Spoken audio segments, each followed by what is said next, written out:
Bienvenidos y bienvenidas a la segunda parte de Ecos de la Muerte. ¿Quién está ahí? Gritó Juan, su voz resonando en las paredes. El susurro cesó de inmediato, reemplazado por un silencio absoluto. Juan sintió el corazón latiendo con fuerza en su pecho. Decidió que era hora de regresar al exterior, al menos por ahora. Tomó sus cosas y comenzó a caminar hacia la salida, pero un destello de luz en una esquina oscura de la cueva captó su atención. Se acercó con cautela, la linterna temblando en su mano. Lo que vio lo dejó sin aliento. Un pequeño brazalete de plata, parcialmente enterrado en la tierra. Lo recogió con cuidado y lo examinó bajo la luz. Tenía un diseño intrincado, con símbolos similares a los que había visto en la pared. Podría ser una pista importante. Quizás pertenecía a Ana. Decidido a no dejar ninguna piedra sin mover, continuó explorando la cueva. Se adentró más en el sistema de túneles, siguiendo un instinto que no podía explicar. Llegó a una bifurcación y eligió el camino de la derecha, confiando en su intuición. Después de unos minutos, la linterna iluminó algo que lo hizo detenerse en seco. En el suelo había un conjunto de ropas rasgadas, claramente abandonadas. Juan se arrodilló para examinarlas y reconoció el estilo moderno. Eran femeninas y coincidían con la descripción de la ropa que Ana llevaba el día de su desaparición. El hallazgo confirmó sus peores temores.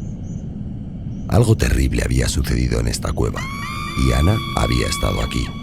Pero antes de que pudiera procesar completamente la información, escuchó un ruido de pasos detrás de él. Se giró rápidamente, pero no vio nada. La sensación de ser observado se intensificó y el miedo comenzó a apoderarse de él. ¡Ana!, llamó, su voz llena de esperanza y temor. No hubo respuesta, solo el eco de su voz rebotando en las paredes de la cueva. Decidió seguir adelante, su linterna iluminando el camino frente a él. Cada paso que daba lo acercaba más a una verdad que podía ser más aterradora de lo que había imaginado. El túnel se ensanchaba nuevamente, llevándolo a otra sala amplia. En el centro, una figura encapuchada estaba de pie, inmóvil. Juan sintió su corazón detenerse por un momento. La figura levantó la cabeza y aunque su rostro estaba cubierto por la sombra de la capucha, Juan pudo ver unos ojos brillando con una luz antinatural. «Bienvenido, Juan Gutiérrez», dijo la figura con una voz profunda y resonante. «Te hemos estado esperando». El periodista retrocedió un paso, su mente corriendo a toda velocidad. ¿Cómo sabían su nombre? ¿Quiénes eran ellos? La figura levantó una mano y de la nada, las antorchas en las paredes se encendieron, llenando la cueva de una luz tenue y danzante. «¿Quién eres?», logró decir Juan, tratando de mantener la calma. «Soy el guardián de los secretos de Zugarramurdi. Y tú, Juan, has llegado muy lejos en tu búsqueda. Tal vez demasiado lejos», dijo la figura, dando un paso hacia adelante. Juan levantó su linterna, dispuesto a defenderse si era necesario. Pero antes de que pudiera hacer algo, sintió una fuerza invisible apoderarse de él, inmovilizándolo. La figura se acercó y Juan pudo ver una sonrisa cruel formarse en sus labios. «La verdad tiene un precio», susurró el guardián y todo se volvió oscuro. Cuando Juan recuperó la conciencia, se encontraba en un pequeño cuarto de piedra, iluminado por una única vela. Sus manos estaban atadas y su cabeza le dolía intensamente. La puerta se abrió lentamente y la figura encapuchada entró, seguido de varios otros individuos vestidos de manera similar. «Tu curiosidad te ha llevado a un lugar del que pocos regresan», dijo el guardián, su voz llenando la pequeña habitación. «Pero tal vez aún haya esperanza para ti, si decides escuchar y aprender». Juan miró a su captor con una mezcla de miedo y determinación. Sabía que estaba en el corazón del misterio que había venido a desentrañar, y aunque el peligro era palpable, también lo era la oportunidad de descubrir la verdad.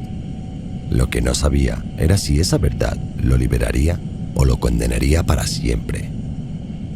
Con un último vistazo a la figura encapuchada, Juan se preparó para escuchar la historia que estaba a punto de ser revelada. Una historia que podría cambiarlo todo.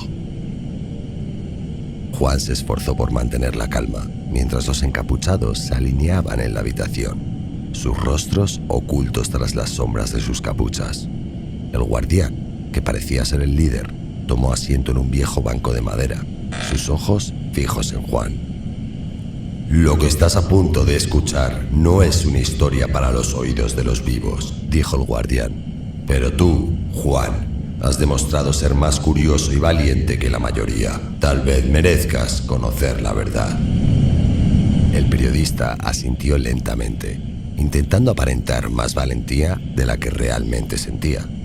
No tenía otra opción que escuchar. «Hace siglos, cuando Zugarramurdi era un joven, había una mujer llamada Mari. Era conocida por su sabiduría en las artes curativas y por su conexión con lo sobrenatural. Algunos la llamaban bruja, otros sanadora. Pero fue su conexión con el mundo espiritual lo que selló su destino». El guardián hizo una pausa, dejando que sus palabras calaran en Juan antes de continuar. «La Inquisición llegó al pueblo con una furia ciega, buscando purgar cualquier rastro de paganismo y herejía.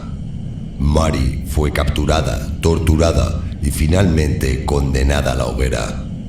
Pero antes de morir, lanzó una maldición sobre los que la habían traicionado. Juró que su espíritu nunca descansaría y que su sombra oscura caería sobre Zugarramurdi, trayendo desgracia a aquellos que perturbaran su paz». Juan recordó las palabras de don Gregorio y sintió un escalofrío al ver cómo la historia cobraba vida ante él. «Desde entonces, la cueva se ha convertido en un lugar de poder oscuro, un portal entre nuestro mundo y el de los espíritus. Los que, como tú, se adentran demasiado en sus secretos, rara vez regresan. Y aquellos que lo hacen no son los mismos». «¿Qué pasó con Ana?», preguntó Juan, su voz apenas un susurro. El guardián bajó la vista y durante un momento pareció que una sombra de tristeza cruzaba su rostro. «Ana era uno de los nuestros. Buscaba respuestas igual que tú, pero la curiosidad puede ser una maldición. Fue atrapada por las fuerzas que habitan esta cueva, las mismas que Mari invocó hace tanto tiempo. Su espíritu está atrapado aquí, entre dos mundos». Juan sintió una mezcla de desesperación y determinación. No podía creer que Ana estuviera muerta, y menos que permaneciera atrapada en ese limbo. Debía encontrar una manera de liberarla, de romper la maldición que había caído sobre Zugarramurdi. «¿Cómo puedo liberarla?», preguntó, con una renovada determinación en su voz. El guardián lo miró fijamente, como si evaluara su sinceridad y su valentía. «Hay un ritual», dijo finalmente, «pero es peligroso. Requiere una conexión con los espíritus y una voluntad de enfrentarse a las sombras más oscuras del alma». «Estoy dispuesto a hacerlo», respondió Juan sin vacilar. «Haré lo que sea necesario». El guardián asintió lentamente y comenzó a explicar el ritual. Juan escuchó atentamente, tomando nota mental de cada paso. Requeriría varios ingredientes, algunos de los cuales podían encontrarse en la cueva, y otros que tendría que conseguir en el pueblo. «Recuerda, Juan, una vez que comiences, no habrá marcha atrás.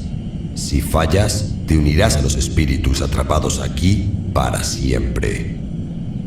Juan asintió, aceptando el riesgo. No tenía otra opción. Debía liberar a Ana y poner fin a la maldición de Mari de una vez por todas. El guardián y sus seguidores soltaron las ataduras de Juan y lo escoltaron de vuelta a la entrada de la cueva. La niebla aún cubría el paisaje y la luna llena brillaba intensamente, como si observara cada uno de sus movimientos. Juan respiró profundamente y comenzó a reunir los ingredientes necesarios. Cada paso lo acercaba más a su destino. Horas más tarde, con todos los ingredientes en su poder, Juan regresó a la cueva. El guardián y sus seguidores estaban esperándolo. Encendieron un círculo de velas alrededor del altar. Y Juan colocó los ingredientes en el centro. El ambiente estaba cargado de tensión y energía oscura. «Ahora, Juan, debes recitar las palabras que te he enseñado», dijo el guardián, entregándole un viejo pergamino. Juan tomó el pergamino y, con manos temblorosas, comenzó a leer en voz alta. «Pater noster qui es in caelis, sanctificafeur nomen tuum, fiat voluntas tua, sicut in caelo et in terra». Las palabras escritas en un antiguo dialecto resonaron en las paredes de la cueva, llenando el espacio con una vibración ominosa. Mientras recitaba, sintió una presencia oscura envolviéndolo, como si los espíritus de los condenados estuvieran respondiendo a su llamada. De repente, una ráfaga de viento apagó las velas, sumiendo la cueva en la oscuridad. Juan continuó recitando, su voz temblorosa pero firme. La oscuridad parecía cobrar vida y sombras inquietantes danzaban alrededor de él. Sintió un frío glacial en sus huesos, pero no se detuvo. Finalmente, las palabras llegaron a su fin y un silencio sepulcral cayó sobre la cueva.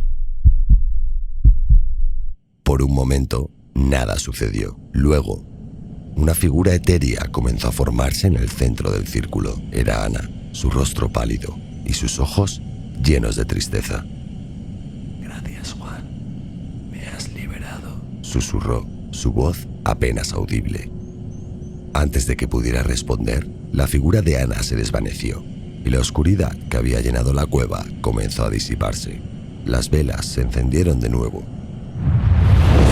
Juan sintió que un gran peso se había levantado de sus hombros. Había liberado a Ana, y con ella, tal vez también, el espíritu de Mari. El guardián se acercó a él, su expresión más suave que antes. «Has hecho lo que muchos no pudieron. Has roto la maldición de Mari y liberado a los espíritus atrapados. Zugarramurdi está en deuda contigo». Juan asintió, exhausto pero aliviado. Sabía que nunca olvidaría lo que había experimentado en la cueva, pero también sabía que había hecho lo correcto. Al salir de la cueva en dirección a su coche, el primer rayo del amanecer comenzaba a iluminar el horizonte.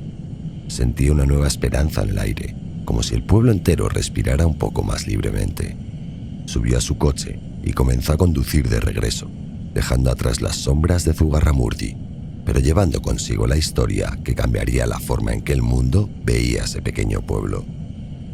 Se había enfrentado a las sombras y había salido victorioso, y con ello había demostrado que incluso en los lugares más oscuros, la luz de la verdad siempre puede prevalecer.